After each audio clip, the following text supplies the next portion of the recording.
Every detail of the principle is very important and valuable, but I want to go deeply into some core main topics that we have to live in our life and talk about those more deeply.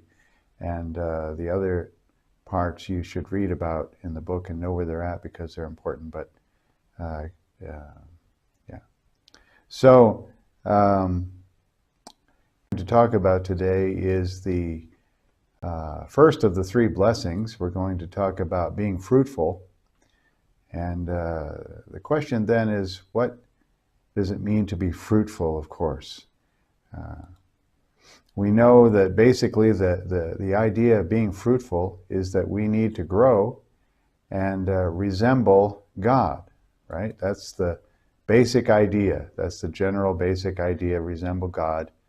And internally, our heart, mind, spirit, personality, all that kind of thing. And but the question is, though, there are many understandings of God in the world, as I mentioned yesterday. There's a Hindu understanding of God. There's a Jewish understanding of God, a Christian understanding of God, Islamic understanding of God.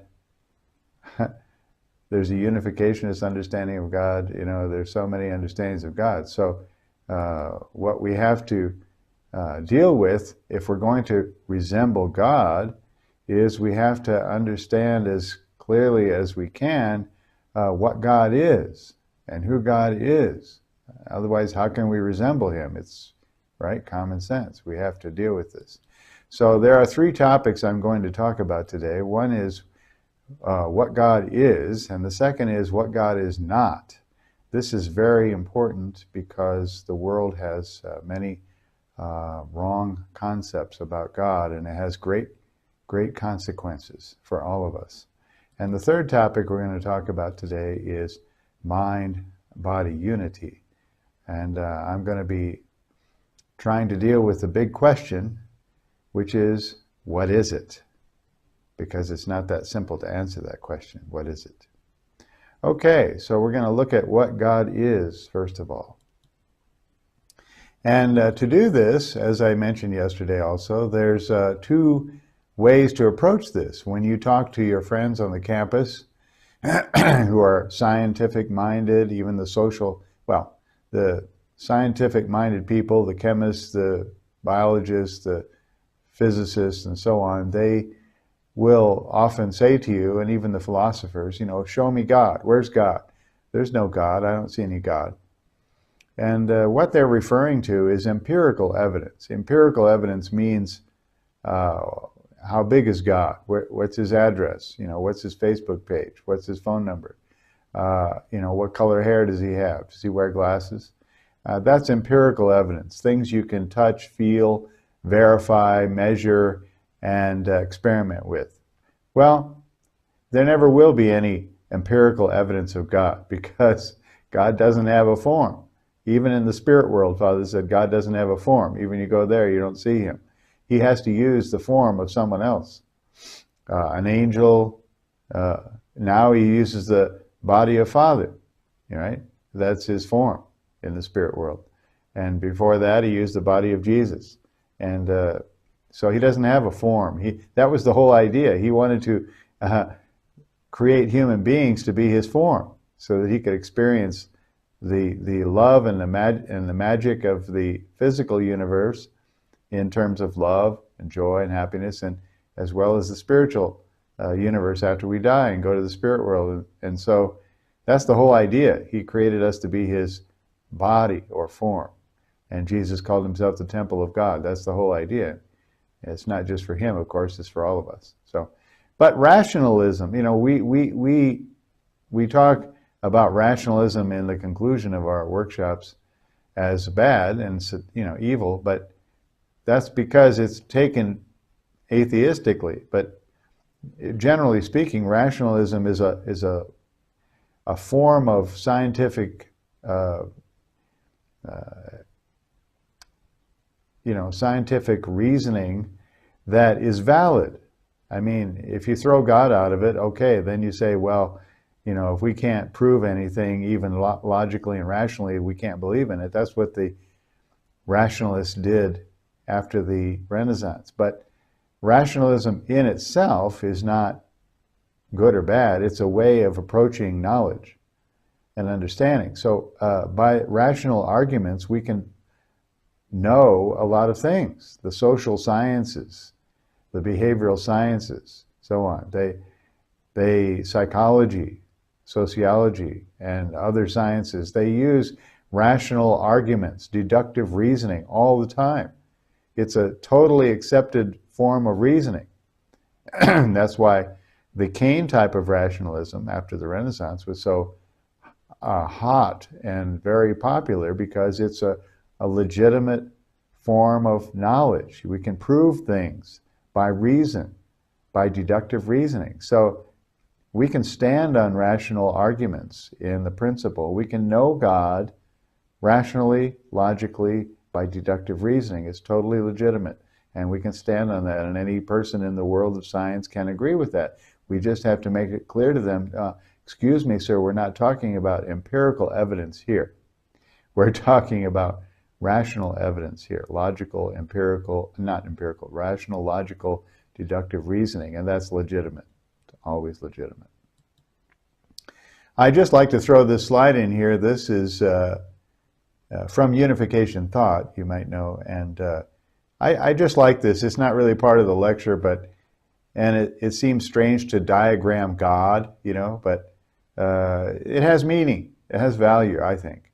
It simply is saying here that the essence of God is heart. That's the core, bottom line essence of God is heart, love, heart. He loves.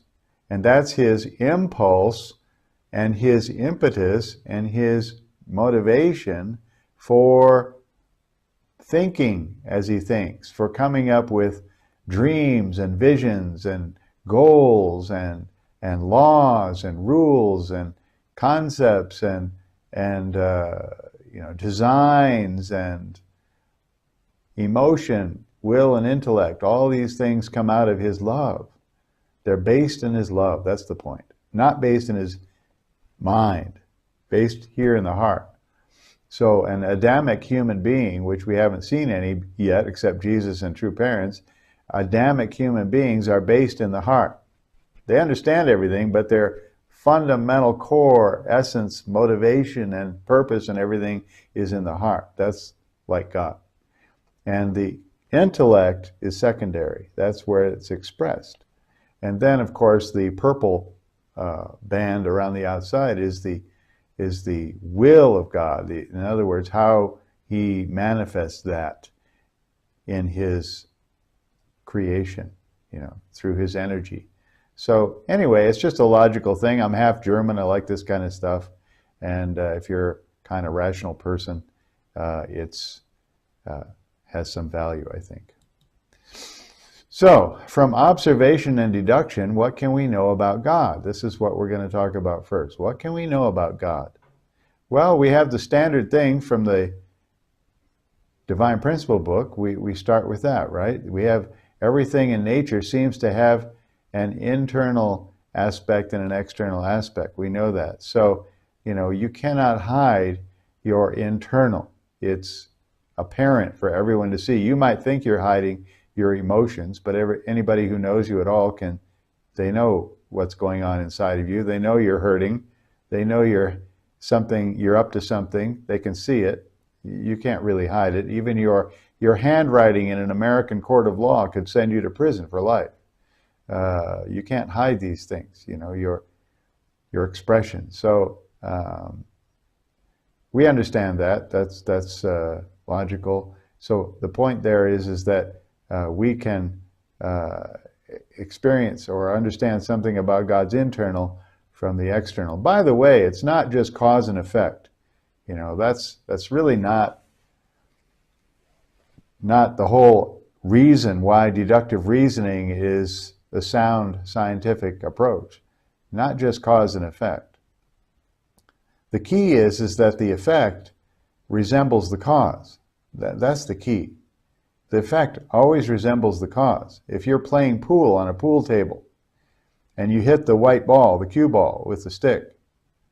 How you hit the ball, we can predict what will happen to the other balls that it bounces off of, right? It's all predictable because the effect resembles the cause, always. That's why we have biology. That's why we have chemistry. That's why we have physics. All the sciences depend on that. The effect always resembles the cause. Otherwise, we couldn't predict anything. But we can predict a lot of things because the effect resembles the cause. That's why. Yeah. Another thing we can understand about God is not only that there's an internal in everything that's expressed in the external. Everything has an invisible internal and a visible external, as you know, but everything also has, not everything comes in masculine and feminine, but most things, most living things do. I mean, I haven't taken an inventory to know the numbers of most, but even if it's not everything, I mean, some things don't. Some things don't come as a masculine and feminine pair, right? There are plants that maybe have the masculine and feminine in one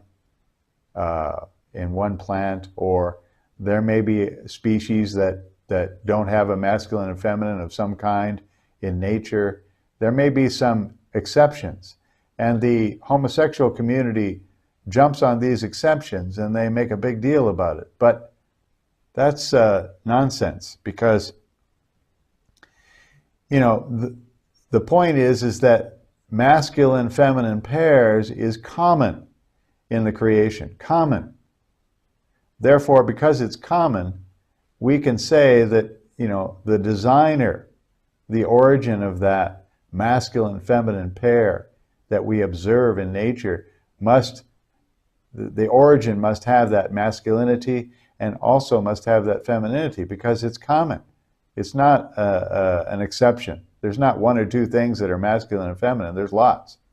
So therefore, God, as this designer and the source, intelligent design of this stuff, must have the essence of masculinity and femininity.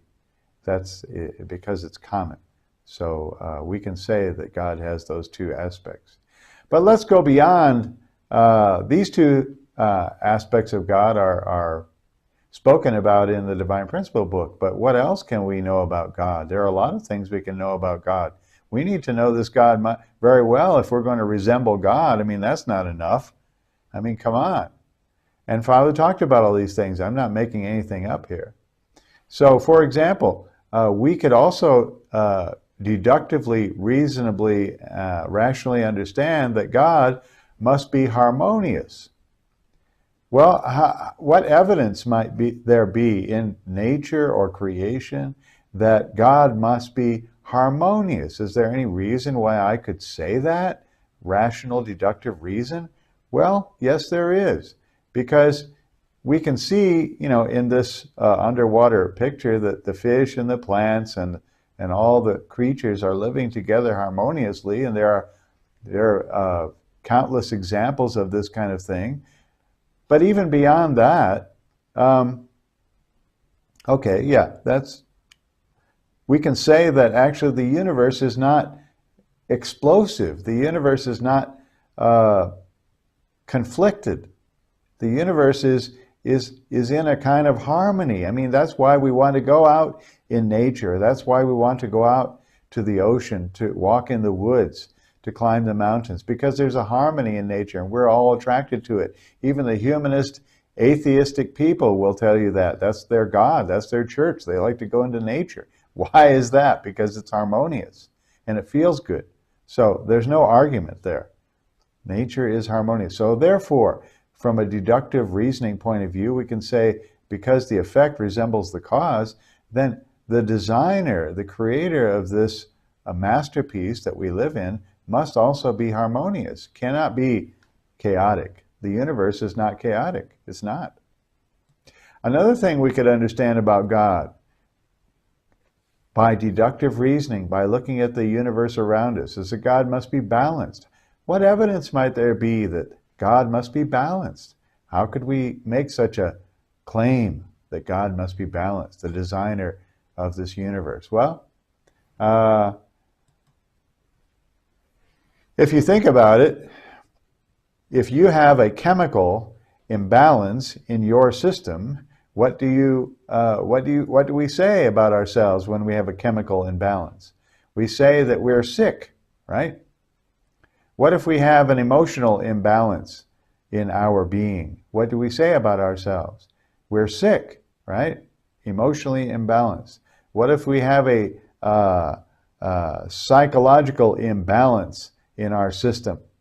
What do we say about ourselves? We're sick, right? So is the universe sick? No, it's not sick. It's quite balanced. In fact, the third law of thermodynamics declares that everything seeks balance. It's the natural way of things. So therefore, we can deduce logically and rationally that the designer of this whole thing must also essentially be a balanced being. What else can we know about God? Father spoke about all these things. We can also know that God must be logical and rational. How can we know that God must be logical and rational? Is there any evidence of that in the world? I remember talking to a Christian professor one time, face to face. I was going around trying to meet different professors and people, and he said, God doesn't have to make any sense. He's God. He can be any way he wants. And I thought, wow, really? That doesn't make any sense, right? I just can't believe that. But logical and rational, everything in the universe seems to be logical and rational, right? I mean, otherwise, we can't have science. We can't have any kind of science. We can't have physics, chemistry, biology, astronomy, anything, because nothing would be predictable. Everything is logical and rational. We know that. So how you can say God doesn't have to be logical and rational is, mindless stupidity. I don't know how a person could think that way. But anyway, there's overwhelming evidence that God must be logical and rational. In fact, if you go online, you can find it's very easy to find this is called intelligent design theory, and you can look up papers about this. And this man here, Dr. Hugh Ross, he found 154, I think he revised it down to 124, 25 detailed, specific things in the universe that are so precisely balanced that it just can't be a coincidence. I mean, if any one of those things was a little bit different, a little bit off, there couldn't be any living beings that we know of. I mean, life wouldn't exist. If any one of those things, of 124 or 130 things, whatever it is, were just a little bit different, there wouldn't be any life. So, many more and more scientists all the time are coming to the conclusion this can't be an accident.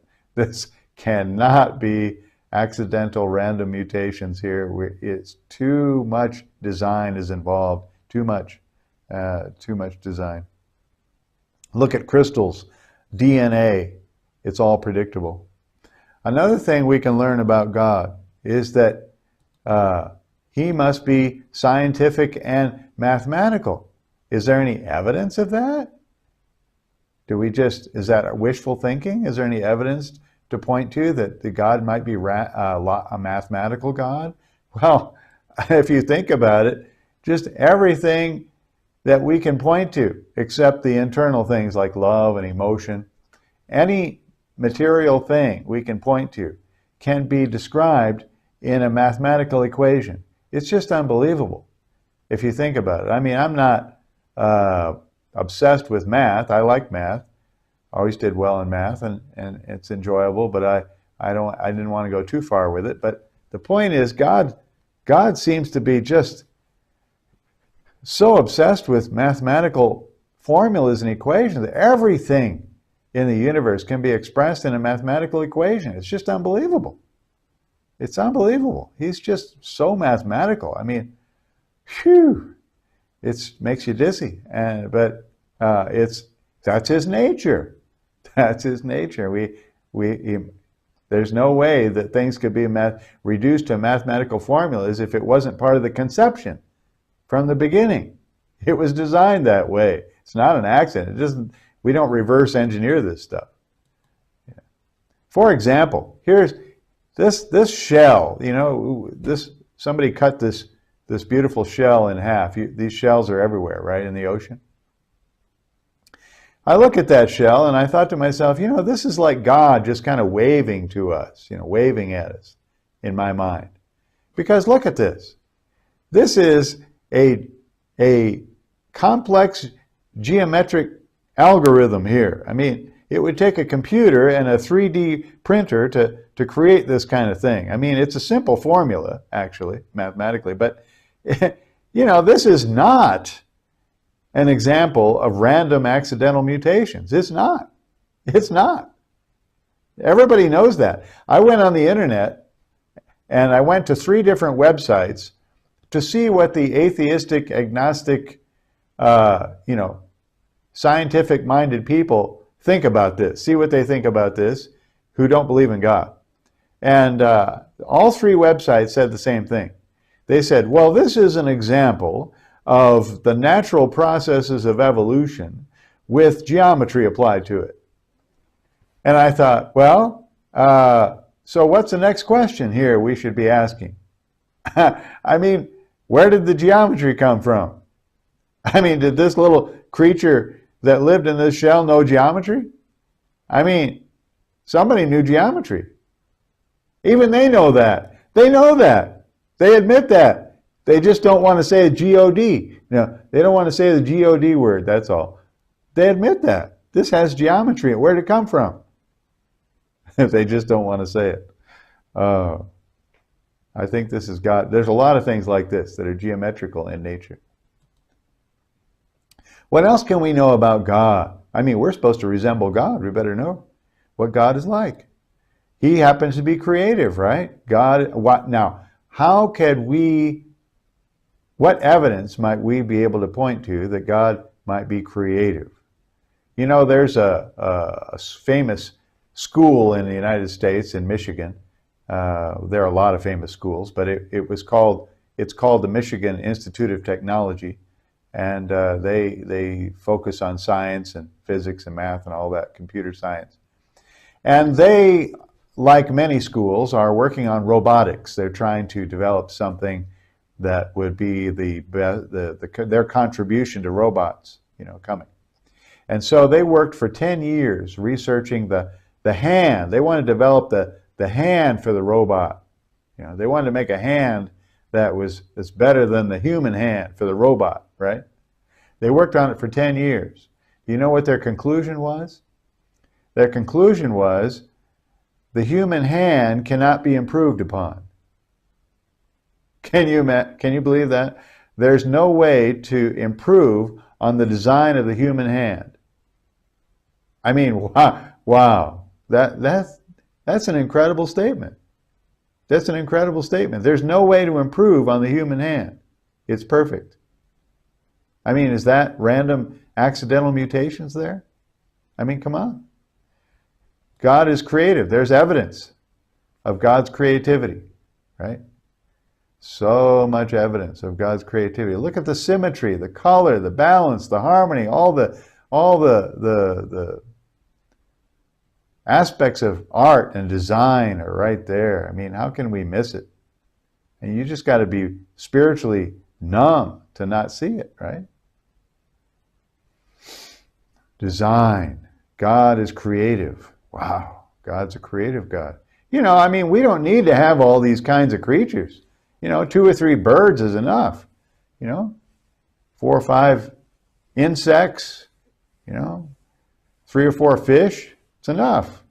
You know, grass, pine trees, that's enough. Grass and pine trees, we can get all the oxygen we need out of grass and pine trees. We don't need all this variety. We don't need it. But there are countless insects and fish, and go into a fish store sometime and look at the posters on the wall. It's just unbelievable how many kinds of fish there are, right? They don't need all that, but we have it. Fish, birds, all of it. What else can we know about God? God must be consistent. Well, why would we come to the conclusion that God was consistent? I don't know. I mean, is there any evidence of that? Why might we think God must be a consistent God? Well, you know, this Hubble telescope, I've always been fascinated by that. It's almost ready to retire soon and come down. It's kind of old for technology, I guess. They've designed one that's 20 times better, I guess, that's going up soon. I can't even imagine that. But the Hubble telescope has taken some amazing pictures, right, into deep space. And it's taken pictures of distant galaxies that are they're so old that they have some pictures of galaxies that were there soon after the Big Bang. Soon after the Big Bang. And they're not even there anymore. They're gone. They're already passed away in the lifespan of galaxies. They're not even there anymore, but the light and the X-rays and the energy waves are still coming to us from those galaxies that aren't even there anymore. But the thing is, we can read those X-rays and gamma rays and light spectrums and stuff from those ancient galaxies, and we can tell something about them, what they were made out of, how big they were, or what kind of gases they had. We can understand something about them by analyzing the energy that comes from them. Well, why is that? Because the same laws of nature that are operating today were operating then. The same. Otherwise, we couldn't understand what's coming to us. We couldn't analyze it. We couldn't understand it. But the same elements, the same chemical elements, chemistry was there that is operating today. So we can understand it. So it's all consistent from beginning to end. It's unbelievable. Yeah, these are all galaxies. You've probably seen these kind of pictures. It's just unbelievable. There are as many stars in the universe as there are cells in your body. Trillions. It's just mind-boggling. Trillions. And each star may have planets around it. Relational. How could we say possibly that God must be a relational God? God is relational? He's into relationships? Well, it seems like big time. God seems to be obsessed with relationships. I mean, everything in the universe is in a relationship with everything else, even the galaxies. I mean, it's not just protons and electrons and everything. There's nothing. We can't find anything that isn't affected by or affecting or in relationship with something else. We can't find anything. So God is really into relationships. And not only that, but God, Father said that God invested the most of his creative energy in designing what part of us as human beings? What part did he invest the most creative energy in? He invested the most creative energy in our sexual organs, right? So what does that tell you about God? That means that God wants to have sex. God wants to be involved in the sexual relationship. He wants to experience that with us, through us. Not just a physical thing, of having sex. I'm not talking about just that. It's just the spiritual, the coming together of his masculinity and his femininity, the ultimate coming together, where new life is created. He wanted to be a part of that. He wants to be in your honeymoon bed with you. He wants to experience it himself. That's why he invested all that great, not just for you, for him. Wow. Relational. He's so relational. How do we know he's relational? Is there any evidence of that? Like I said, there's just overwhelming evidence of that. And finally, we can say that God must be a God of heart. I mean, there may be many other things you could add to the list. But how could we have evidence that God must be a God of heart? Is there any evidence out there? Well, I think there's lots of evidence out there.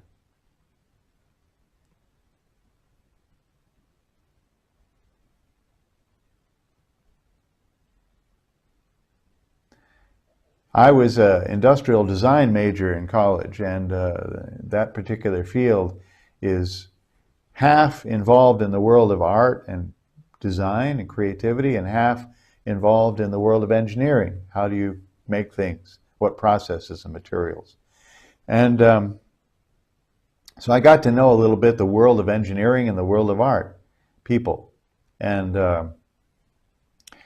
You know, there's a big difference between engineer-type people and art-type people, it seems to me. If you asked engineer-type people to build a car, they will build a car that works every time, always starts, doesn't matter what the temperature is or what the conditions are. It might not look like very much. It might look like something you built in your garage out of old metal pieces and wood.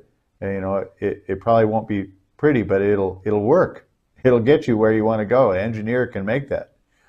But if you ask the people in the world of art to build a car, they'll make the most fantastic, beautiful, sleek, gorgeous thing. You want to sit in it, you know, you want to drive it.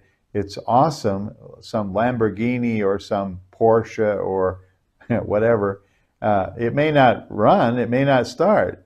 You know, it may not work very good, but it'll look great.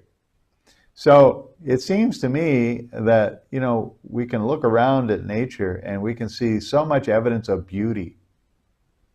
And for me, beauty comes from the heart. I don't think that God is just an engineer. I don't think so. I mean, the world is full of beauty. Look at our sisters, right? What would the world be like if we were just a world full of guys, you know, it's like a bunch of cactuses. There's nothing beautiful and stimulating, attractive, gorgeous. I mean, that's part of God's nature. You know, He wanted to make things. Look at those flowers and all the cute animals. You know, we have how many of you have a dog? You know, a pet dog or something. How that dog is so cute, right? Sometimes they have hairdos and droopy skin and beautiful, cute eyes and everything. I mean, who made that dog cute? Does that dog sit in front of a mirror for 2 hours in the morning making itself cute for you? No. God must have known what you would think is cute, so He made it cute. So it's a bundle of love to give to you. It's a gift, a love bomb for you. This little dog is so cute because God wanted to give you something cute. So He knew what you would think is cute. He made it cute. Wow. So much love. Heart. World is full of heart. So the point is, why do we go through all this stuff? It's very practical. It's important. The point is, we don't have any choice over being internal and external. I mean, we have to develop those things internally, masculine and feminine. We'll talk about that later. But the point is, if you're supposed to become like God, you need to be harmonious and balanced person if you're going to resemble God, right? So, if you're going to college, for example, and you study something like counseling, or you study chemistry or medicine or psychology, what are you studying? You're studying the practical nuts and bolts application, the practical science of how to help yourself and other people to become harmonious and balanced in their chemistry, in their psychology, in their emotions. It's the science of balance and harmony. So by studying counseling, psychology, medicine, chemistry, you're studying actually you're studying how to become more like God. See, it's not just sitting in church listening to a boring sermon on Sunday. You know, your spiritual life is not just that. It's the other 6.5 days of the week. But we didn't realize, you know, but that's, you know, if God is logical and rational and scientific and mathematical, then, you know, how do we become like God? If you study science, astronomy, any of those things that you might find interesting, if you study some math, you don't have to be a guru, you don't have to be a math whiz, but if you take some interest in these things, maybe you study philosophy, logic, course in logic, or you study philosophy and rational reasoning, you become more rational, more scientific minded. You're becoming more like God. God is like that. It's everything to do with your spirituality. If you think about it, you're becoming more like God to develop these qualities in yourself. It's not just sitting around in a church on Sunday. Not only that, though, we need to become people who think like God, right? And you're not going to get that in those courses of study so much. I mean, thinking about life and love and family and marriage and stuff like that, right? You need to read Hundake, Father and Mother's words, every day. It's the most important thing to your spiritual life. I mean, there is no way in the world that you're ever going to transform yourself into a person who resembles God if you don't read Hundake every day. It's impossible. I mean, some people came to me before they were blessed and said, what's your advice for me? I always told them the same thing. If you don't read Hundake every day, there's no hope. You got to read some Hundake every day, at least a page or two, because we have to transform our thinking from the way the fallen world thinks, and we're getting that 24 hours a day, right, from everywhere, into the way God thinks about things. And that, you're only one place to get that. I mean, you can go to the Bible, but there's not much, there's only like 10 sentences there about marriage and family. You got to go to Father and Mother's words. I mean, you know, you need to become hungry and in love with the Chung Sung Gyung and all these scripture books and stuff, and read. You got to, otherwise no way in the world to become like God in your up here. No way in the world. And that affects your heart. So, God is creative. Well, that's a fun one. So if you go to college, or even if you don't go to college, but if you just take an interest in art, music, singing, dancing, architecture, design, poetry, anything, you know, all the creative arts, it's wonderful. That's what spirit world's all about, right? The higher realms. It's all about music and song. In the spirit world, I'm told you can actually see sound and music. You can see it.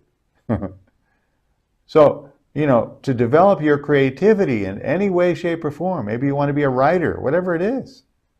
This is developing yourself to more resemble God himself, because he's creative. So develop your creativity. It's becoming like God. It's way beyond church.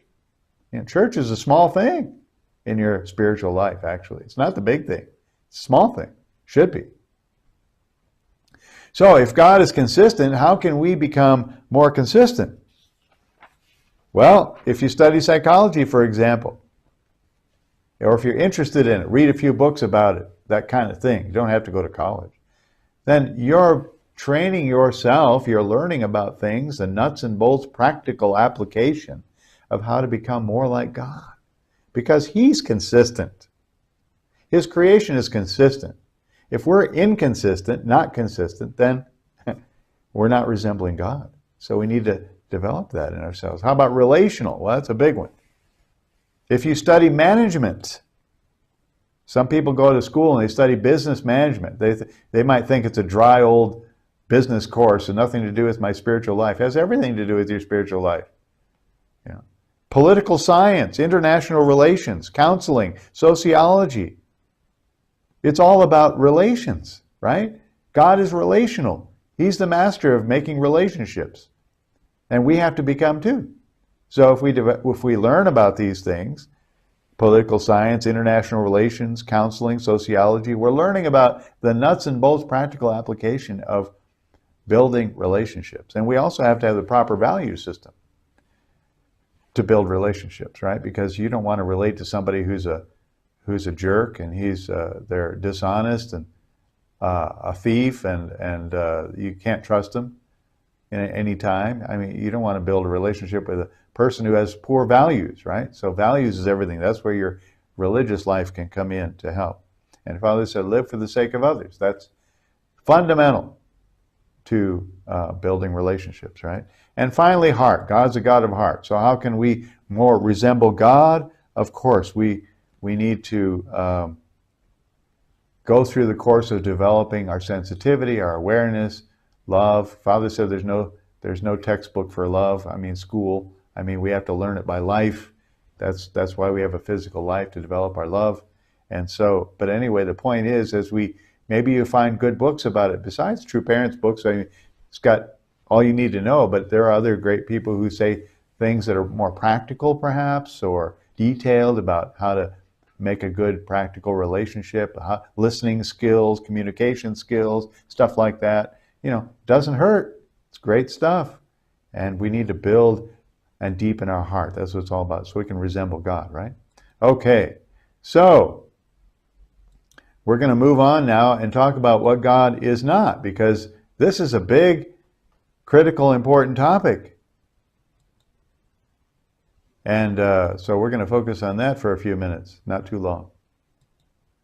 But there are billions of people in the world, billions with a B, who have strange concepts about God, and it's affected us. And there's a reason why I'm going to go through this with you. It won't take too much time. Most, any believer I've ever met who believe in God, whether they're Christian or Jewish or Muslim or what they are, they think God is happy. He can't be bothered by this mean, nasty, selfish, terrible old world. He's God. He's sitting on a beach somewhere sipping martinis. He's carefree. He can't be bothered by it. He's God. He's beyond all that. But actually, Father found out that's not God. God is not like that. He's just heartbroken. He's just crying his eyes out, in a sense, over our situations, because he doesn't want people to be poor and hungry and suffering and starving and divorced and children, broken families and all the stuff. Wars, doesn't want it. So God is feeling our pain. It's not like, he's not like that kind of God. People think, billions of people think God is like man. God's not like man. Man's supposed to be like God. I mean, I'm talking about God is like man. It's like, in the Old Testament understanding of God, God looks so mean and nasty and ruthless and selfish and almost greedy and hurtful and look out. If you're not being good, he's going to make you suffer for eternity in hell. I mean, he's harsh master. Wow. And if you go and look at Hindu religion, you see that God is all kinds of gods, and most of them look like humans with all their fallen nature. And Greek gods, the same thing. And so, we have a lot of concepts of God being like us fallen people, but he's not. Father said that's not the way God is. He's not like that. We're supposed to be like him. He's not like us. God knows everything. Well, there's no believer in the world. I don't care if you're Buddhist or Muslim or Christian or Jewish or what you are. There's no believer in the world that doesn't think God doesn't know everything. He knows everything. He's God, right? He's God. How can he not know everything? He must know everything. We just decided that. But if you open your Bible and look in it, that doesn't say that at all. I mean, there are things that God was disappointed. God was frustrated all through the Bible story. Just read it. Anything in the Old Testament, he's frustrated over and over and over again. He's disappointed. In Genesis chapter 6, verse 6, God said, I am sorry I made man on the face of the earth. And it grieved him in his heart. And later in 1 Kings, he said, I'm sorry I made Saul the king. He was disappointed. How could he be disappointed? He didn't know. He didn't know Saul was going to be such a lousy, bad king. He didn't know Adam and Eve were going to fall. He didn't know. The Bible is full of testimony that God didn't know. He was disappointed all the time, frustrated. It's full of it. So it's just wishful thinking. We just decided God, he's aware of every hair on our head. And the bird falls from the nest to the ground. God knows it. He's aware.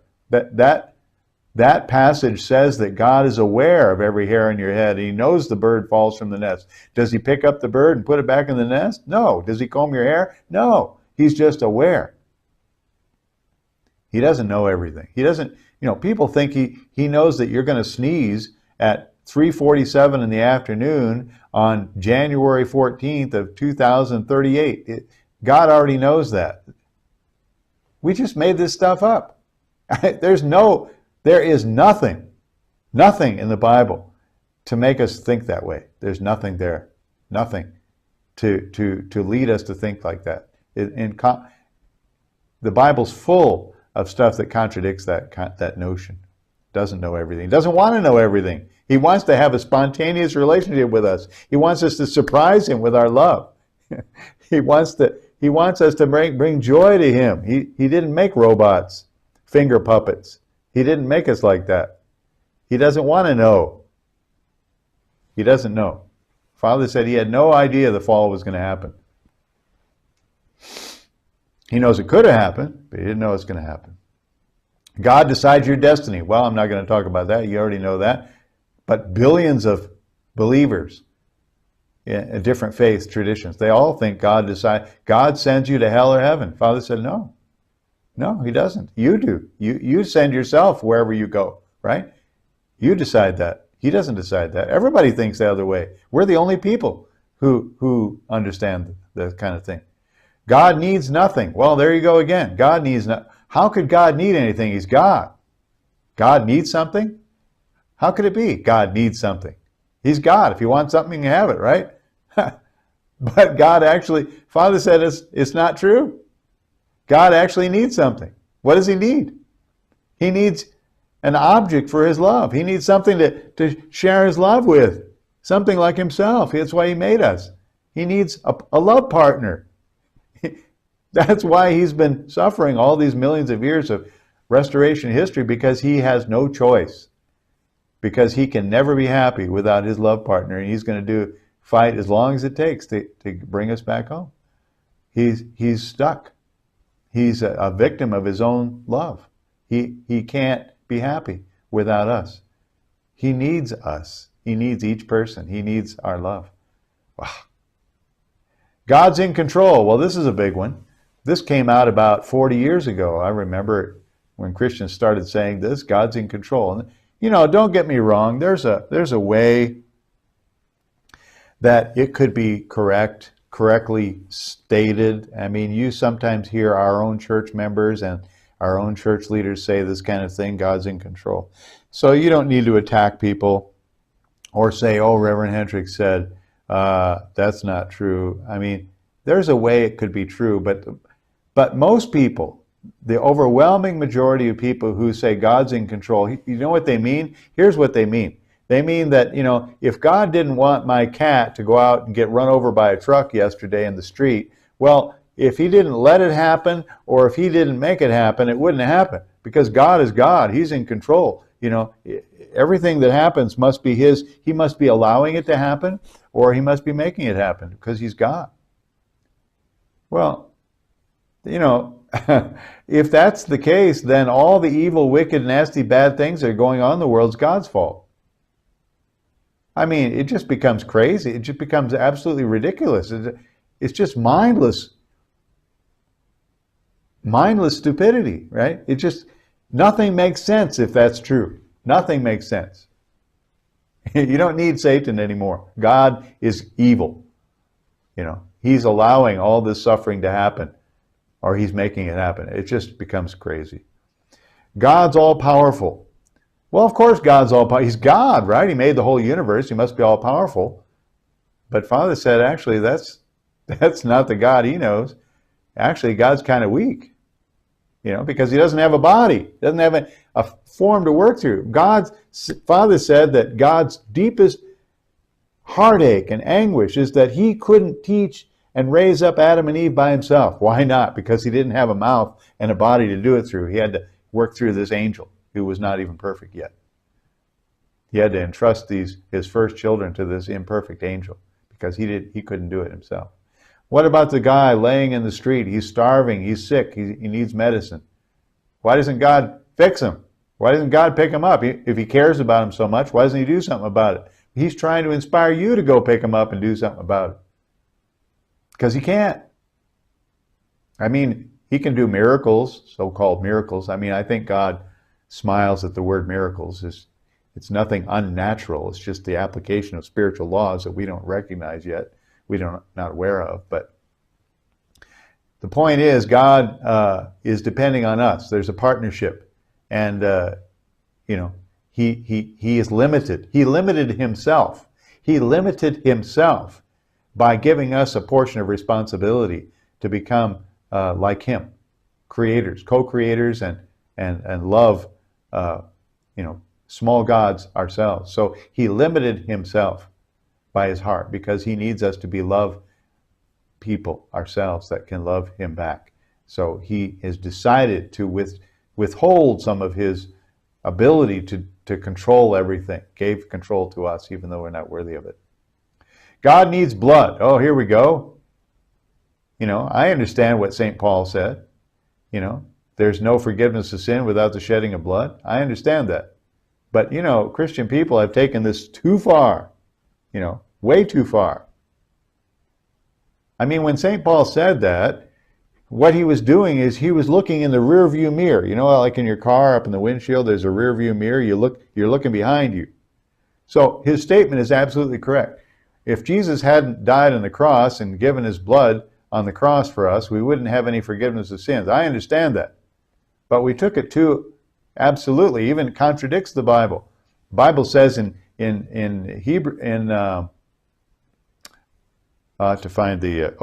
Hebrews 9:22 that there's that God prefers obedience over sacrifice. So, God doesn't need blood. The Old Testament, he needed animal sacrifices and plants and things to be nature to be sacrificed because it was closer to God than we were. But we got it all mixed up. We made God into a vampire. He needs blood. He needs blood. He can't forgive sins without blood. Even it's a common interpretation of Cain and Abel that the reason, this is a Christian interpretation of Cain and Abel, God rejected Cain's offering because he offered crops and Abel offered an animal from his flock. And the crops of Cain didn't have any blood in it, so therefore God couldn't accept it. It doesn't say that anywhere in the Bible. It doesn't even hint that. It just made it up because we got this idea that God's a vampire. You got to have blood. I know Jesus' blood is super precious. It's the most precious blood until true parents because it's sinless blood. I understand that. We understand it better than they do, but they missed the point. Just missed the point. God hates Satan. Well, yeah, we can say God hates Satan, but he doesn't hate Lucifer, the angel who messed everything up, right? We are the only crazy little group of people in the world who believe that. There's nobody who believes in God that God thinks God loves Lucifer, the angel who messed everything up. It's, nobody realizes God's heart is that big and that deep as the ocean. We're the only crazy people like that. It's amazing, right? Amazing. We are the only people think God hates. He doesn't hate anybody. Man's waiting for God to act. Well, Father said, no, he's not waiting. We're not waiting for God to act. He's waiting for us, right? So all these things are wrong. All these concepts are wrong. So why did I go through this with you?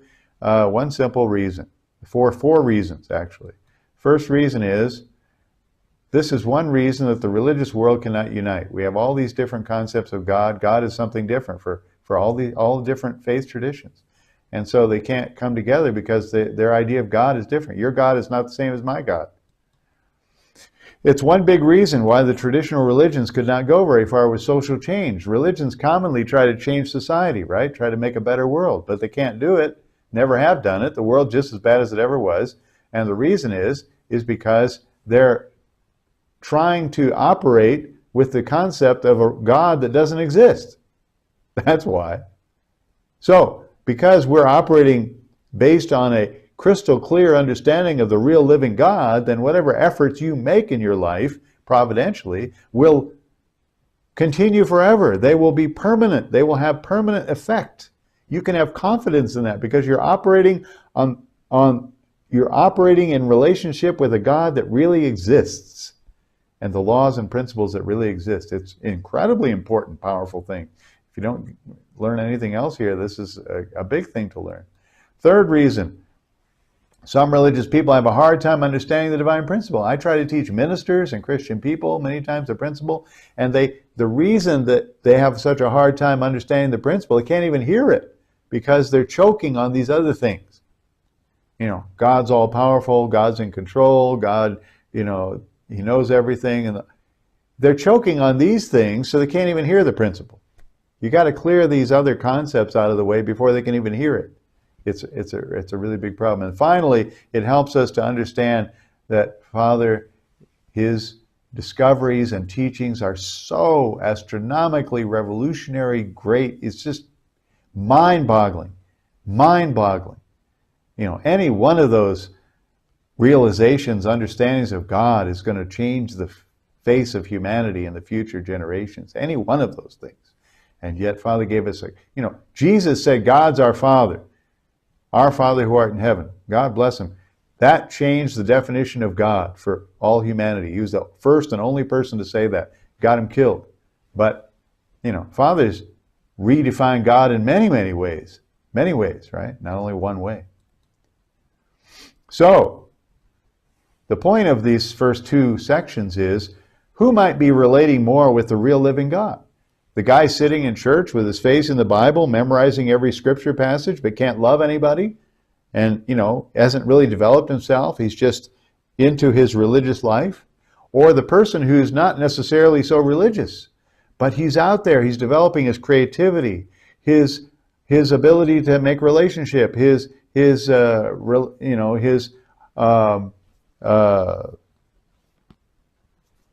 harmony and balance, his logical, all his characters. He's been developing himself. He's actually resonating more with the real living God than perhaps the person who memorizes his scriptures and beats people up over the head with their Bibles and tells them they're going to hell if they don't follow. I mean, people can sit in church all their life but don't learn to love anybody. So it's the person who's actually becoming more like God who will become closer to God in the spirit world than somebody who is, reading their Bible all the time, but didn't really become like God. See the point? So your spiritual life is not Sunday morning. That's a small part. Your spiritual life is the rest of the week. What are you doing with the rest of the week? Your life. Our life is our spiritual life, not just church on Sunday. It's just a small part of it. Okay, now we're going to the big topic, and I'm sorry we only have a half an hour left. I might go over time. I'm sorry, I hope not, but I'll try my best. We're going to go into what is mind-body unity. This is a big topic. Father said it's essential. Mind-body unity is essential, right, to becoming one with God. We cannot become perfect without mind-body unity. But the question is, what is it? The question is, what is it? It's not a simple question. I've had classes where we talk for over an hour just discussing the question, what is it?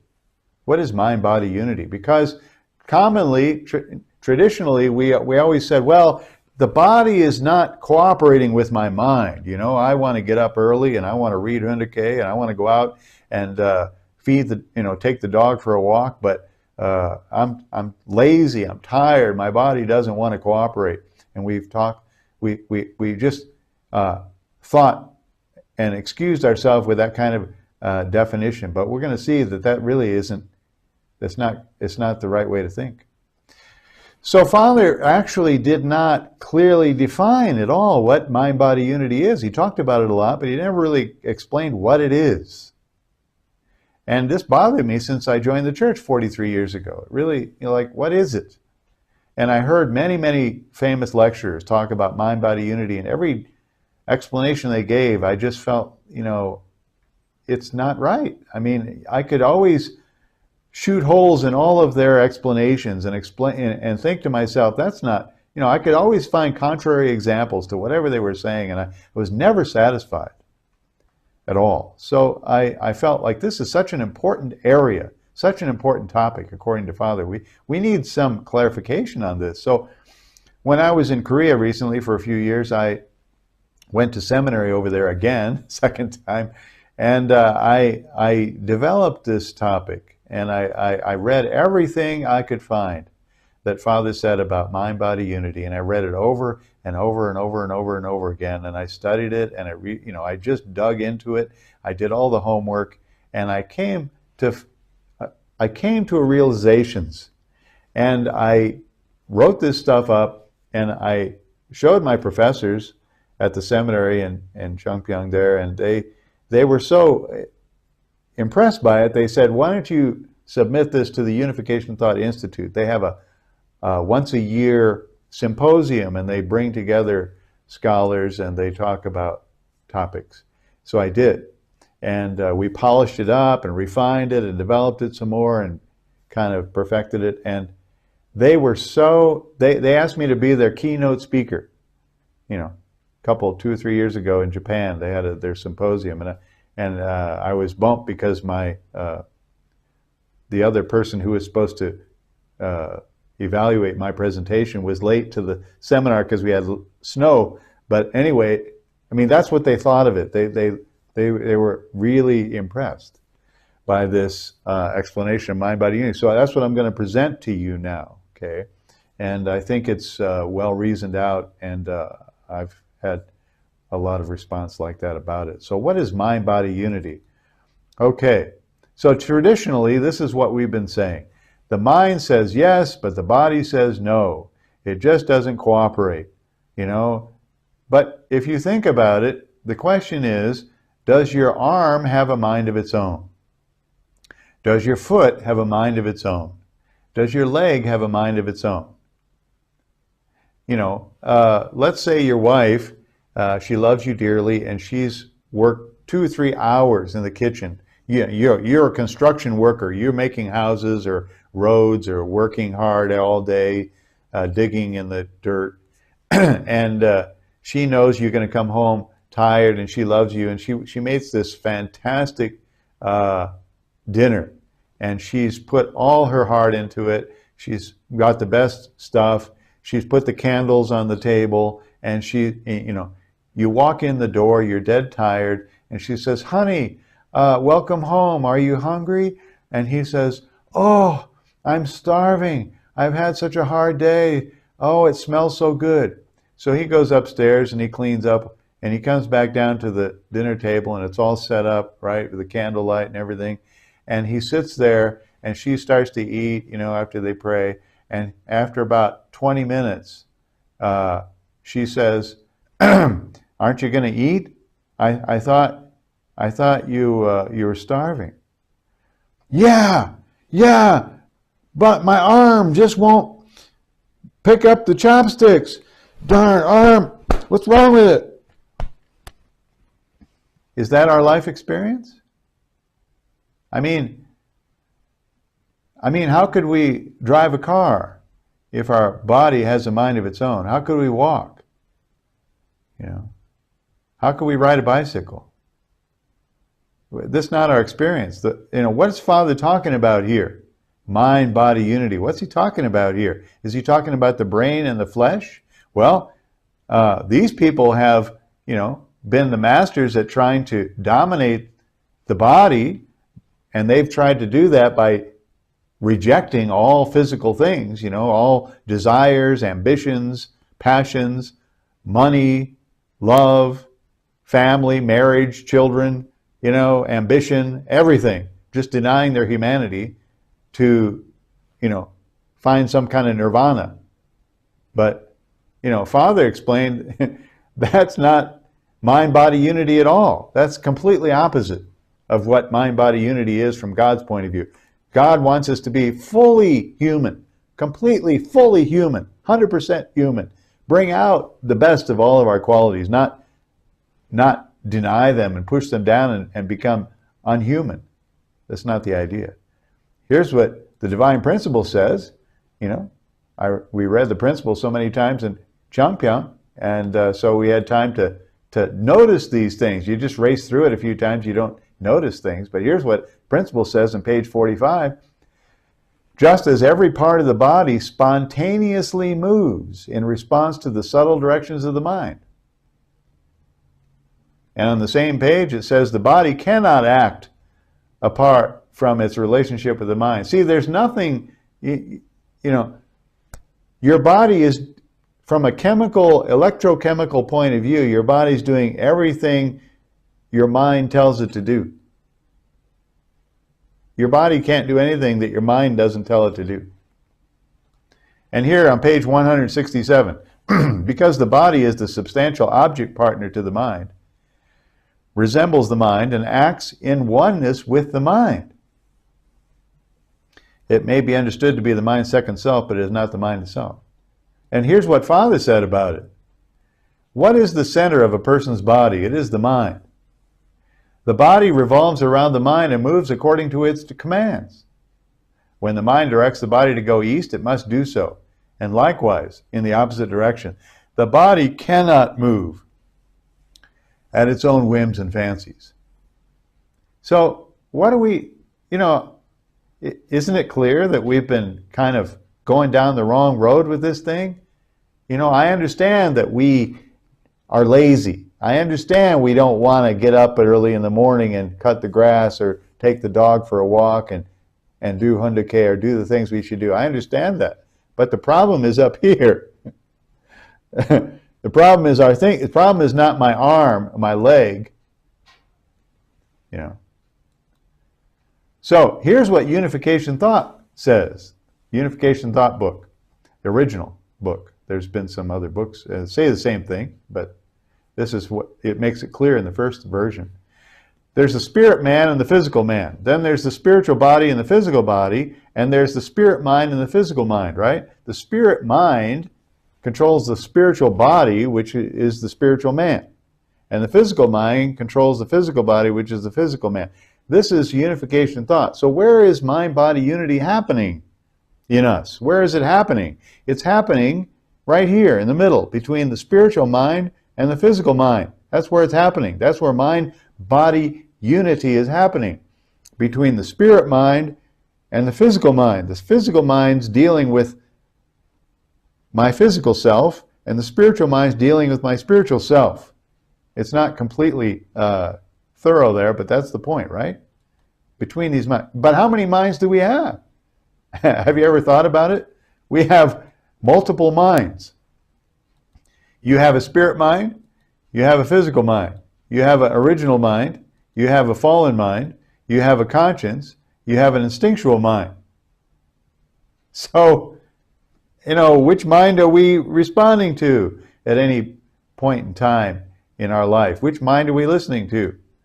We have many minds competing for our attention. So here's what's going on.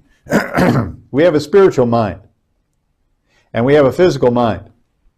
The spiritual mind is concerned with what? The spiritual mind is concerned with truth, beauty, and goodness. These kind of things. That's what the spiritual mind is concerned with. The physical mind is concerned with what? Things like food, clothing, and shelter, right? Sex, things like that. That's what the physical mind is concerned with. The spiritual mind is concerned with things beyond myself. Beyond myself. Finding cures for a disease that I don't even have. Exploring the stars. Discovering new formulas. Things beyond myself. That's what the spiritual mind is concerned with. The physical mind is concerned with things of the self. Things of myself. My own comfort, especially. My own comforts. My own needs. That's what the physical mind is concerned with, right? Okay, but the thing we have not included here, this is what Unification Thought people really love. The thing we have not considered here is that when our physical mind is concerned with things of the self, it's not just physical things of the self, of myself, my comfort, my needs, not just physical things. Also, internal, emotional, psychological, and spiritual comforts are concerns of myself, things I need. The physical mind is actually concerned with those things. It's a bigger thing in our life than just food, clothing, and shelter, actually. Concerns of the self. For example, and the four fallen natures go right in through the doorway of these internal, emotional, spiritual, and psychological comforts. That's where the four fallen natures come in. For example, God's viewpoint. Why is it so hard for me to accept or take God's point of view? Because it's not comfortable.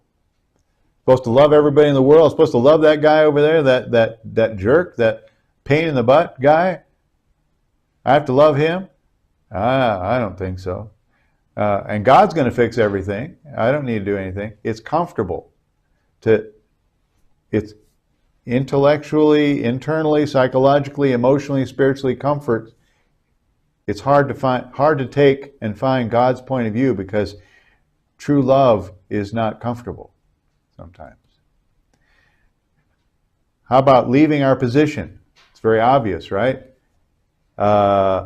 a man gets a woman pregnant, he dumps her because she got pregnant. Well, I didn't want a kid, I didn't really care about you that much. Or, they get married and things don't go smoothly in the marriage, whatever. He walks out and the mother has to raise the kids by herself. He leaves his responsibilities. Why do we do all these things? It's because of our internal emotional, psychological, and spiritual comforts. It's not comfortable. Not comfortable to take responsibility. We leave our position all the time. Reversing dominion, same thing. Why do I force people to try to be like I want them to be?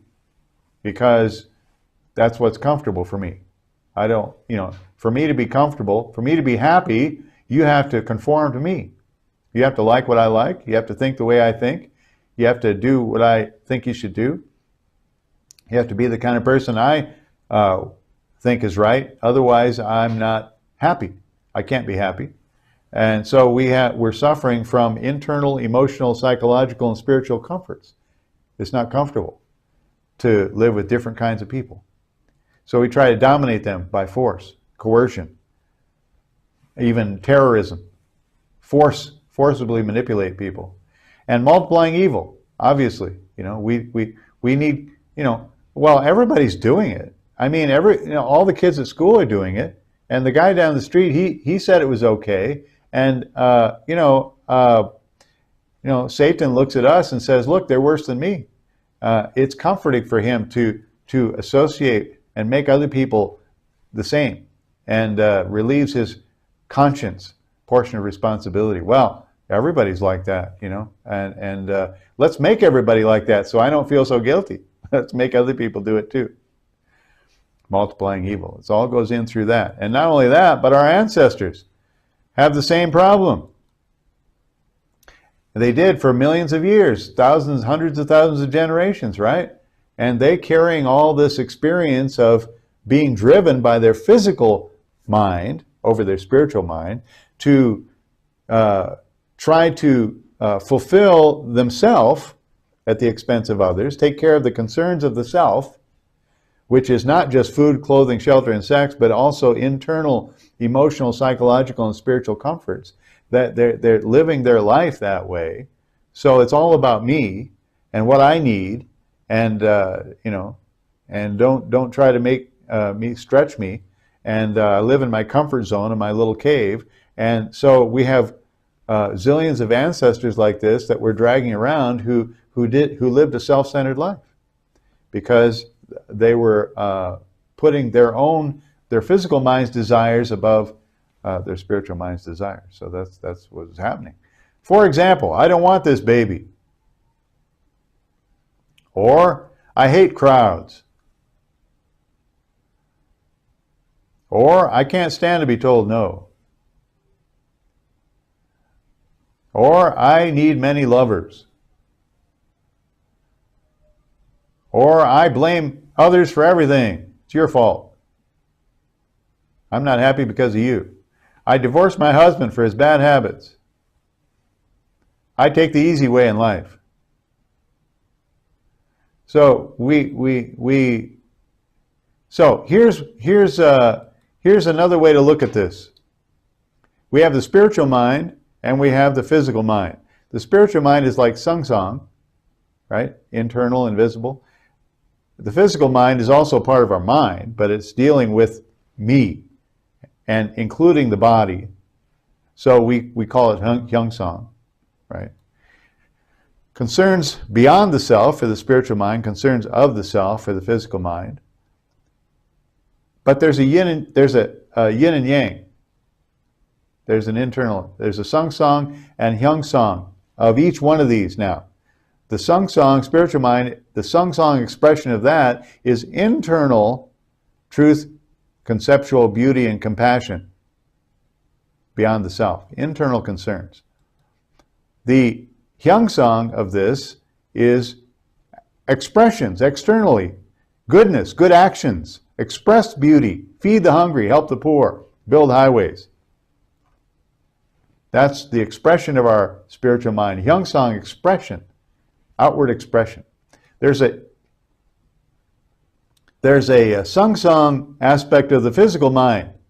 That's the internal, emotional, psychological, and spiritual comforts I'm talking about. And the hyung-song of the physical mind is the things we've always pointed to: food, clothing, shelter, sex, etc., external concerns of the self. But there's the internal concerns of the self. That's the point. So what about when we die? You might say, well, why should I worry about it? I'm 65 years old. I'm going to spirit world pretty soon, so I won't have to worry about mind-body unity. I won't have a body anymore. Excuse me. We have a spiritual mind and a spiritual body, right? And actually, when we go to the spirit world, just because we leave our flesh here, we will still have concerns of the self, right? In other words, we're still going to be concerned about my comfort. It's very clear from what we've been told about the spirit world that spiritual beings are concerned about their comfort as much as we are. You know, for example, Father said that if you go to the spirit world and you don't like black people, for example, you'll never see them. If you saw the movie What Dreams May Come, it's a perfect expression of that. He couldn't, you know, he was seeing people the way he wanted to see them, and people were changing themselves to be the way he wanted to see them because he couldn't see people who were different. So, I mean, the perfect example of this is Father's explanation, and many other spiritualists have said the same thing, that the spirit world was all divided up. It's been all divided up between these different areas, right? There's the Buddhist area, the Confucian area, the Christian area, the Jewish area, the Muslim area, the humanist area, the Hindu area. They don't mix in the spirit world. Why don't they mix? Because they don't want to mix. They don't want to see each other. They don't believe in the same way. It's not comfortable for them to mix. So spiritual, emotional, and psychological comforts is just as much reality after we die as it is when we're alive. You know, we still have a spiritual, we still have a mind and body in the spirit world. You know, what is it mind and body doing? The mind, the spiritual mind, is concerned with things beyond the self. And the spiritual body is concerned with things of the self, myself, my comforts, my needs in the spiritual world. You're still going to have needs in the spiritual world, still, absolutely. Here's what Father said about it. Some pointed quotes to bring this point out till we get to our conclusion here. Love strives to bring the mind and body into perfect resonance so they can move forward together in oneness. Don't forget that. The mind and body can move forward together in oneness. Do you see that? When the conscience and the physical mind, that's what he's talking about, mind and body, conscience and physical mind, he's used different words for it, move forward with a single purpose. Love rushes along in the same direction toward the same destination. Love rushes along in the same direction toward the same destination. Therefore, in order to be happy, your physical mind and conscience must resonate with each other. Notice he's talking about physical mind. Not talking about your flesh and bones. Not talking about your flesh and bones. Okay, we've got to shake that off. He's not talking about that. Your physical mind and conscience must resonate with each other. If you do not attain that resonance, love does not emerge. Got to hold on to that now. Love is essential, he said, for the unity of mind and body. Love. When parents come to love their children, they willingly endure hunger and hard work, ragged garments, and going places they don't want to go. While walking the path of such love, the mind and body, catch this now, the mind and body take the same unifying direction. When walking the path of such love, the mind and body take the same unifying direction. Don't let go of that. It's the only way to unity. We create unity when we strive over and over again with our mind and body, Father said, to live for the sake of others. With our mind and body to live for the sake of others. Unity comes when the body serves the mind as much as the mind serves the body. But remember, he's not talking about your flesh and bones. Not talking about your muscles and bones. The mind wishes to serve the body, but the body does not serve the mind. This is the problem. The mind wishes to serve the body, but the body does not serve the mind. It is concerned with things of the self. Right? So, here's what's going on right here. This is, I think, what Father means by mind-body unity. Here's what I conclude that Father's talking about. He's saying the spiritual mind should be living for the sake of others. I want to live for the sake of others, so I need to take care of myself. Right? I need to eat and sleep and get exercise so I can go out living for the sake of others. But the physical mind, in the ideal, should be saying, I want to take care of myself so I can live for the sake of others. So they're both going in the same direction with the same purpose, same concerns. Father said they both need to live for the sake of others. So, for example, this mother, of course I'm hungry, but I can't even think about that until I get my children fed in the morning. There's no conflict there. She's not repressing her physical mind. Her physical mind is perfectly harmonized with that. See, there is a time during our spiritual growth where we need to repress our physical mind's desires. We need to dominate that like the Buddhist monks. We need to repress and deny our physical desires like fasting and things like that. There's a time we need to do that. While we're developing altruism, while we're developing virtue, while we're developing love, so that our love becomes dominant in our life. There is a time we need to do that, but only for a time. It's not the goal. That's not the ultimate destination. That's only for a time during our developmental process. We do need to deny our physical mind's desires for a while. Wow, there's a terrorist attack. These people are suffering. I can't worry about my own safety and my own wounds. I got to help these children and help them get to safety. He's not struggling between mind and body over this. He's totally united. I stay up late at night reading books and making preparations for my class, not so I can get more money and impress my boss, but so that I can educate these young people to be successful in life and become good people. I'm trying to help them. I'm risking my life every day as a soldier, not so somebody will consider me a hero or make a statue for me, but because I love my country and I love my people.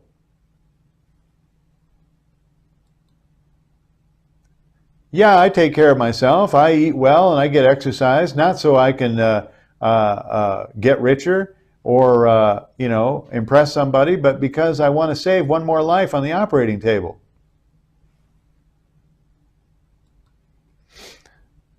If you think about love, let's first think about conditional love. Conditional love is when you love someone or something with some kind of love, but your personal comforts, concerns of the self are getting in the way. I'll love you as long as you love me. I'll love you as long as you don't have any problems. As long as you don't mess up my life. We can get married as long as you give me 3 nights a week that I can be with the boys, go to the bar and drink, or go to my, go fishing and do what I want to do. As long as I have my life, we can see how it goes. And if you have any problems, I'm out of here because it's not going to be comfortable for me. That's conditional love, right? Conditional. That means the concerns of the self are more important than my spiritual mind's love for you. There's a conflict there, right? But unconditional love, what's unconditional love? Unconditional love means there is no conflict there. It means my whole self, my whole 100% being loves you. My spiritual mind feels incredible love for you, and my concerns of the self are nothing because I love you. Everything of me wants to love you. I'm living for you. My physical needs, my comforts, psychological, emotional, spiritual comforts, it's all about you. I'm 100% living for you, living for the sake of others with my spiritual mind and my physical mind, focused on you. That's unconditional love. That's what it is. Living for the sake of others as a total person, 100%. My spiritual mind and my physical mind. My mind, there's no conflict. I'm 100% for you, for God, for others. I believe that's what it means. Let's look at these quotes again. Love strives to bring the mind and body into perfect resonance so they can move forward together in oneness. Love does not go toward only one side. When the conscience and the physical mind move forward with a single purpose, in the same direction, toward the same destination, love rushes along. We create unity when we strive over and over again with our mind and body to live for the sake of others. Centered on God's love. Unity comes when the body serves the mind as much as the mind serves the body. Remember? How can you achieve mind-body unity? Only by true love. Father said, discipline will not do it. You can fast 40 days 100 times. You won't have mind-body unity. You know, yoga, meditation, prayer, sacrifice doesn't get you there. Only by true love. Father said it 100 times. You won't find any other quote by Father. You can please research it yourself. You know, mind-body unity only can be achieved by true love, and only with mind-body unity can you achieve true love. They're hand in hand. And some cultures are very reluctant to express love. They're very how do you say, withdrawn, or kind of like subdued, or kind of like reluctant, you know, to show love publicly. So the question we have to ask ourselves is, do I want to resemble God, or do I want to resemble my culture, my fallen world culture, you know? I mean, I have, you know, my wife is Japanese. She's okay with me talking about this. You know, Japanese people are really kind of withdrawn, right, in terms of expressing compassion, right? I remember one Korean leader came to our church center one time in America, and he asked the married couples to come with him. We went into the woods somewhere, and we park, and we found a rock by a stream, and he said to each couple, he said, I want you to come up here, stand on this rock, and kiss each other. Oh my God. I mean, there was a Japanese brother there. He would die before he would get up there and kiss his wife. No, that was not going to happen. It's not going to happen. You know, but sometimes our children are just dying, starving for this. They want to see some affection, some compassion, some evidence of love. They want to see, you know, and we're not doing it for them. Just the idea that, you know, God's nature is to express. God is expressive. Are the flowers hiding behind the leaves? Oh, don't look at me. Don't look at me. I'm pretty. You know, look at the insects and the birds. They're making so much noise all the time, keeping you awake, right? Waking you up from sleep, and at 5 in the morning, the roosters and I mean, God's nature is expressive, right? Here's God's nature. Look at this. You know, God is expressive. So if we want to resemble God, we have to think about, who are we resembling? Are we resembling my fallen culture, or are we resembling God? We need to express love. It's contagious. So that's all the internal stuff. What about the external stuff? About, you know, resembling God. We talked about the internal side. What about the external side? Why don't we do drugs? You know, this is God's body. Why would we want to do this with God's body? You know, it's not, you know, it's not right to think, this is my body, I'll do what I want with it. That's what people think in the fallen world, right? We hear all kinds of lies every day. My body, I'll do what I want with it. No, it's not the case. It's God's body. Look at this person. Started out of here, got into hard drugs. It didn't take long. He just ruined his life, ruined his body even. How about this woman? This is after a few months of crack, cocaine, just ruined her. How about some piercing, a little piercing? Oh, what's wrong with a little piercing? Yeah, yeah. How does this guy even wash his face? I don't know. How he can even sleep?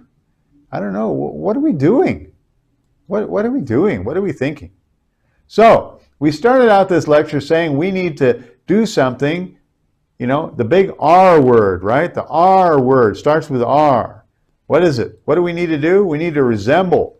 We need to resemble God, right? But actually that is not the goal.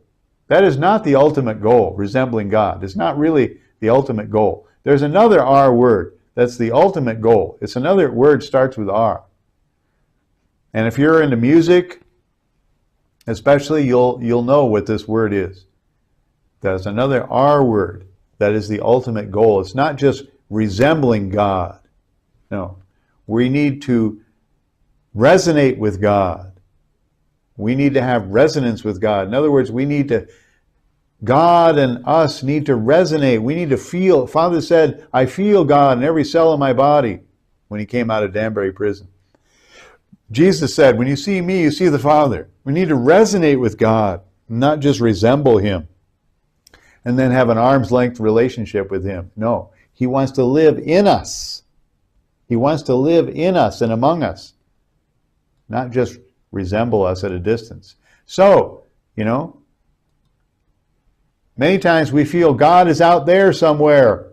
He's watching us from that hillside with a telescope, binoculars. He's looking at us, watching us, see if we're good or not, like Santa Claus. You know, if you think like that, you're a hindrance to God. You're hindering God from being in your life because God wants to live in us and among us. So, what I'm saying to you is, stop living for God. Oh no, Dr. Hendrick, he's too far now. He's really a heretic. We better stop listening to his webinars now. He's really crazy. Stop living for God, he said. Oh no. What's the point? If you're living for God, means God's over there somewhere. You're doing something for him like a boss. The point is, we need to live with God. With God, not just for God. We need to live with Heavenly Father. Oh, we got a banquet here. Look at this buffet. All this food. You like that kimchi stuff over there? That's a little too spicy for me. No, I don't like it. How about, you like these eggs? Yeah, let's eat some eggs, Heavenly Father. We're going to go swimming now. Let's go swimming, Heavenly Father. We're going to go swimming together. We're going to go sleeping now. It's time to rest. Here, you take this half of the sleeping bag and this half of the pillow, and I'll take this half over here. Let's sleep together. God wants to have that kind of life with you. He wants to live with you. Heavenly Father, let's go for a walk in the woods. Talk to me. It's beautiful. He wants that kind of intimacy with you. He wants to live in us and among us, not out there somewhere. Stop thinking like that. You're a hindrance to him. So, the question is, my last slide is, what are you doing? There's a lot of homework to do. There's a lot to do. We just talked today about the first blessing, be fruitful. It's not a simple thing. We need to work at it. That's what a purpose of our life, purpose of our physical life. There's a lot to work on, right? What are we doing? Well, I went on GPA for 2 years. I help with Sunday school. So what? That doesn't necessarily mean you're investing in your personal spiritual development of the first blessing, become fruitful, right? Doesn't mean you're really into it with both feet. I mean, what are you doing when your life, your personal responsibility, are you investing in it? How much? It's not a game, and you can't fool anybody. You can't fool anybody. When you die and go to the spirit world, you're not going to fool anybody. Nobody's going to care how many donations you made or how many conditions you made. It's what kind of heart you have, what kind of personality you develop. That's all that counts. Nobody cares about any of the rest of it. It's not how religious you were, how many Kyung days you made. Who cares? It's what kind of heart you have, what kind of personality. Do you resonate with God or not? That's all it is. Very simple. Okay. That's the conclusion. I'm sorry I went 5 minutes over there, and we have now. If you have you don't have your own computer terminals and keyboards to ask a question. I will unmute you, And if there's somebody who has a, I'm sorry, if there's somebody who has a question, you can speak it out, but it might be hard for me to hear. I don't know. We can try. I have questions, sir. Yeah. Dapat ka na. Okay. Good evening, sir. You're also always welcome to type any questions you might want to me on my email, you know, or I will put this video up on the Facebook page too. You know, advanced DP webinar recordings, and you can always go back and listen to it again, or send it to a friend, or whatever you want to do with it. But if you have a question now, I'll stay on. Even though you're free to go. But I mean, you're all in one room, so it's not the same thing. Sir, I have questions, sir. Please, yeah. You don't have to say sir all the time. I appreciate that, but you don't need to.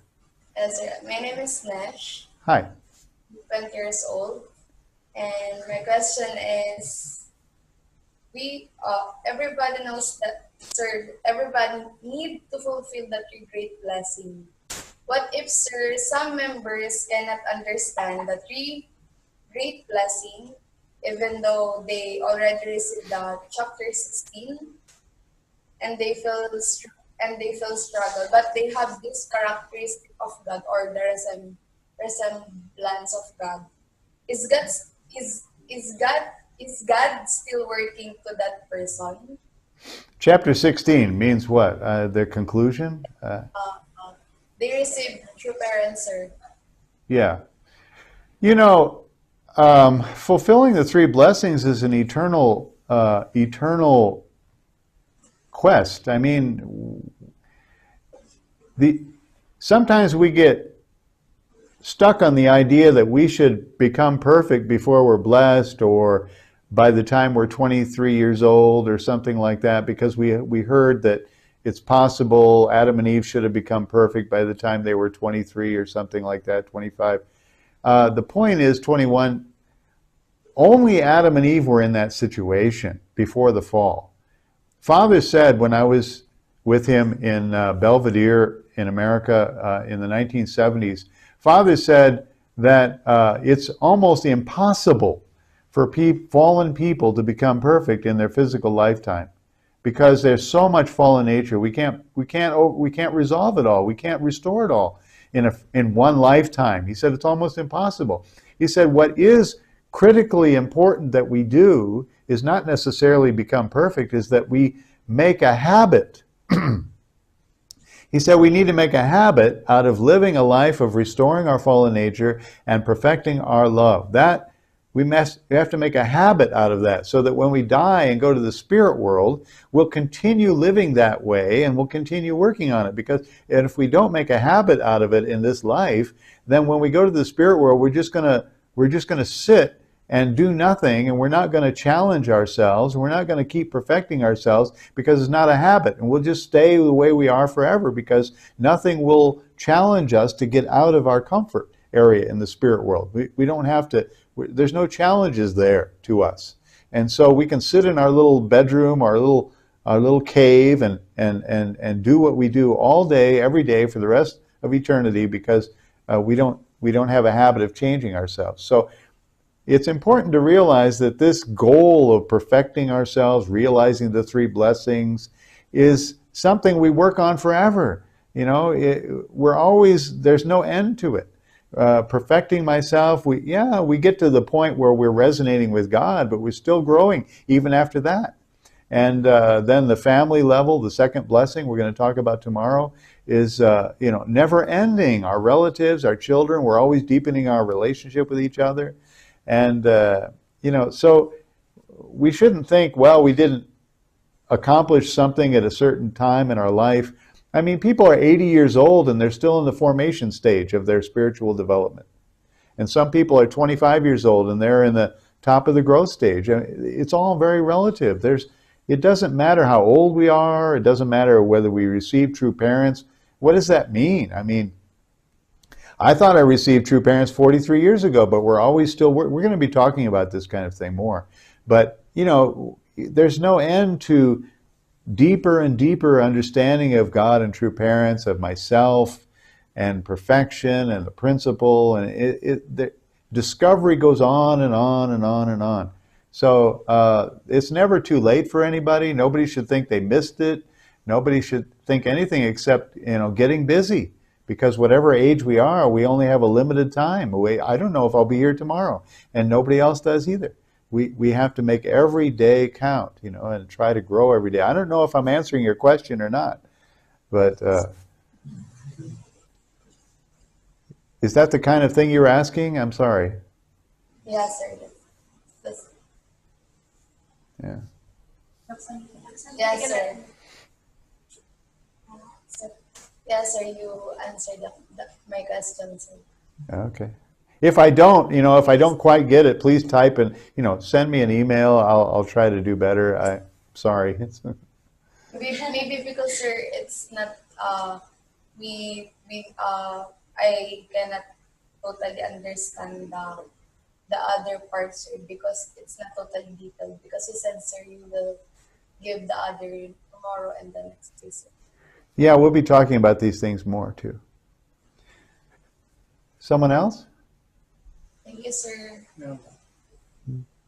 Okay, yeah, thank you. The recording will be on the Facebook, and we'll see you tomorrow about the second blessing.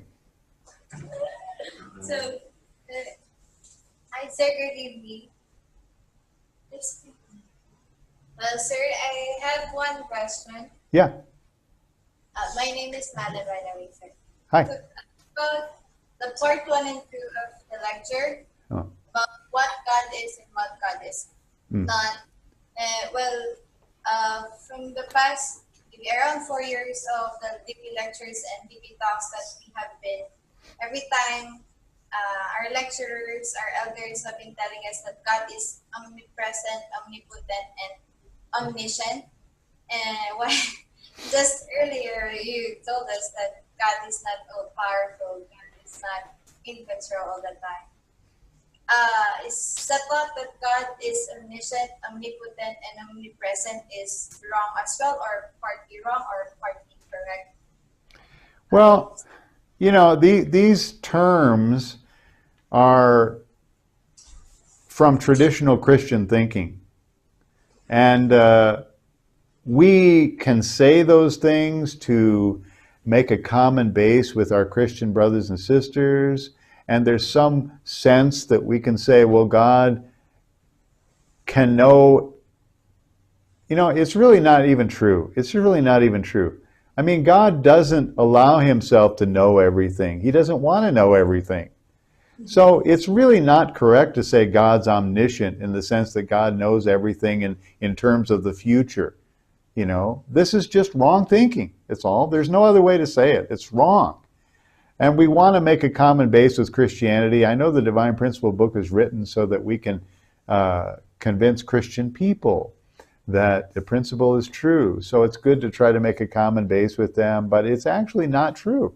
You know, I mean, if God knew everything, he would know that Lucifer's going to fall with Eve. He would know that Saul was going to be a bad king. And he would not be disappointed in these things. There are countless places in the Bible where God is frustrated with man, scolding man and saying, you know, if you just listen to me, there's a big if. The big two-letter word if in the Bible, I-F. If you listen to me, you'll be blessed. If you don't listen to me, you'll be suffering. I've got 100 examples in my Divine Principle Study Bible of this if word. If you follow me, you'll be blessed. You'll be happy. If you don't follow me, you'll suffer. So God is not, he's expressing that this is your choice. Choose life, it says in the Bible. Choose. He's giving the choice to us. He doesn't know. Even Satan doesn't know. Father told us many times in the early days, he said, you know, man is so unpredictable. He said, God doesn't know what you're going to do, and Satan doesn't know what you're going to do either. And man is so hard to manage. He said, I wish I could force you people to believe and follow me, but I can't. And he doesn't know. And, So it's just wrong thinking to say God is omniscient in the traditional Christian meaning of the word. It's just not true. We like to say that it's traditional concept, and I think it just got into our principal teaching that way, but it's not true. And God is all powerful. It's not true. He could be all powerful. He could exercise his power completely, but he withholds his power. You can say God's all powerful and made the universe, but he does not exercise his power because he's given power to you to make decisions and choices. And so he refuses to be all powerful because he wants a love partner. He refuses. And so we have to change our thinking. I mean, I know lecturers say that all the time. I know that. I've heard it. But, if you look at the Bible, if you look at what Father's words are about these things, research yourself like I have, you'll find out that actually that's not the God that Father teaches, and that's not the God that exists. It doesn't even fit the Bible. It doesn't. It's just we created these concepts that are comfortable for us because we think, oh, God is God. He must be all these things. We just made it up. We made it up. Sir, how about God being omnipresent? Omnipresent. Okay, well, there's nothing wrong with that. He's omnipresent. His spirit, I mean, he doesn't have a spiritual body or form, but he's everywhere. In fact, I can testify to that because I did security for Father in some of the big conferences that he had, and I was in charge of organizing all the seminary students to be security for Father, and I can testify to that because it's just amazing. There is no gap between God's Spirit and the dark side spirit, Satan's spirit, because they're always aware, always aware. And whenever there was a conflict between two security brothers in a hallway or a stairway, then immediately some negative person with negative literature or something would go right in through that place where the two brothers were having an argument with each other, whatever. It's just amazing how the evil spirit world knows, what's going on in your life. And so there's no neutral area. It's really true. God's Spirit is everywhere. I really do believe that from experience. But that doesn't mean that he's always relating to people because, as a parent, you have small children. And even though you love your children all the time, it doesn't mean that you always show that love to your children. Because if your children are misbehaving, you're asking them to do certain things and they refuse to do it. If you just keep giving them the same love all the time, whether they're behaving well or not behaving well, then they'll never learn, right? So God doesn't always give his love to us, even though he feels it. He's always there. He's always with us. It's like the story of walking through the sand. I see two footprints, my footprints, and I don't see yours. And God said, I was carrying you. That's a beautiful story. The idea is that God's always with us, even if we don't feel him. Sometimes Father didn't feel God. Sometimes God left Father. And sometimes God left Jesus on the cross because he couldn't bear to see his son dying on the cross because it hurt so much. Father said it hurt God more than when Adam and Eve fell. So, God's always there, but sometimes he doesn't show himself to us. Sometimes he doesn't express himself to us. Sometimes he doesn't make himself felt with us. We need to clarify that a little bit. But I do believe his Spirit is everywhere. That's omnipresent. I do believe that, yeah. So last question, sir. This just came about just now. So you told us earlier that God has a limitation, though he's God, but he cannot really build a family on his own. But he worked through the angels. So Yeah. when you talk about earlier about God being omnipresent, does that mean the angels are actually the ones who are watching over us and they report to God about the things that happens on the earth? Yeah, I mean, God, just because he's aware of everything doesn't mean he has arms and legs and mouth and a form to do things with. So somehow God's aware of everything. He's not depending on the angels to tell him what's going on. I don't think so. But to make things happen, he needs to work through something. And so he works through the angels to talk to human beings because we have a common base. We both have a voice, ears. You know, angels are like humans, so that we have a common base, something that communicate with us. And so, you know, I think God's aware of your condition, your suffering, your struggling, your loneliness, your heartbreak. God's aware of that directly, I think. But then he may inspire your ancestors or an angel to come and help you if you're making conditions for that to happen or praying for that to happen. With some instruction from God. Well, you know, open this door, this opportunity. They're praying for this opportunity. Make something happen for them. So I think that these ministering spirits, messengers from God, they're carrying out God's desires, God's wishes for you. And but I think that I think God's directly aware, perhaps, probably. I think so.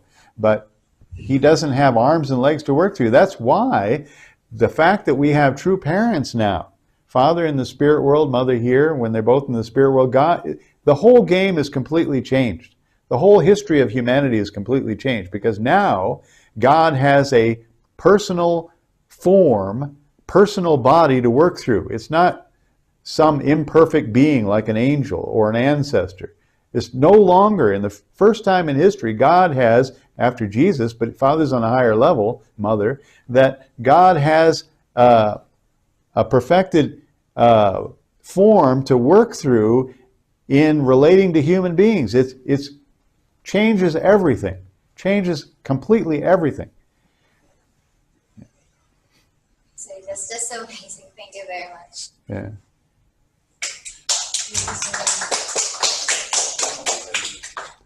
Okay, I'm sorry we went way over time, but I hope you'll forgive me for that. We'll try to stay on time tomorrow, but we'll talk about the second blessing of multiply tomorrow, and I hope you can join us, and I'll be there. Thank you so much. You can invite other friends too and tell them about, they can log in too if there's other people you want to invite to the webinar. Yeah.